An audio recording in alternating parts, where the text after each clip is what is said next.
2011 সালের পরবর্তী সময়ে আমাদের রাজ্যে তৃণমূল কংগ্রেস মিথ্যা মামলার যে সংস্কৃতি শুরু করেছিল, এই 2026-এ পরিবর্তনের পর বিজেপি সরকার আসার পর, যদিও এখনও সরকার গঠন হয়নি, মন্ত্রিসভা গঠন হয়নি, তার আগেই বামপন্থীদের ওপরে মিথ্যা মামলা শুরু হয়ে গেল।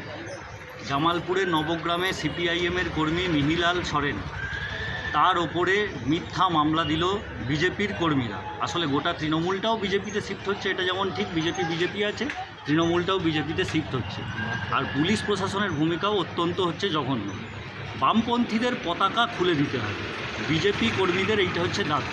আমরা এই সংস্কৃতি পশ্চিমবাংলায় চালু করতে দেখেছিলাম তৃণমূল কংগ্রেসকে, আর সেই সংস্কৃতিকে বয়ে নিয়ে যাচ্ছে কার্যত বিজেপি। আর তার অভিযোগের ভিত্তিতে মিথ্যা মামলা করে আমাদের পার্টি কর্মী মিহিলাল সরেনকে থানায় তুলে আনা হলো।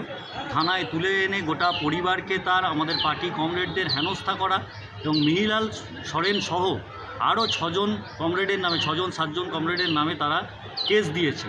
আমরা বলছি, যে সংস্কৃতি পশ্চিমবাংলায় তৃণমূল কংগ্রেস শুরু করেছে, থ্রেট কালচারের সংস্কৃতি, যে সংস্কৃতি তৃণমূল কংগ্রেস পশ্চিমবাংলায় শুরু করেছিল হুমকির সংস্কৃতি, যে সংস্কৃতি তৃণমূল কংগ্রেস শুরু করেছিল মিথ্যা মামলার সংস্কৃতি, সেই একই সংস্কৃতিকে পশ্চিমবাংলায় বয়ে নিয়ে যাচ্ছে কি বিজেপি। আমরা এই প্রাথমিকভাবে, এখনও সরকার গঠন হয়নি, মন্ত্রিসভা গঠন হয়নি, তার আগেই এই ঘটনাগুলো সেই দিকেই ইঙ্গিত করছে যে তৃণমূল যে কালচার শুরু করেছিল বিজেপি সেই কালচারকে এগিয়ে নিয়ে যাচ্ছে।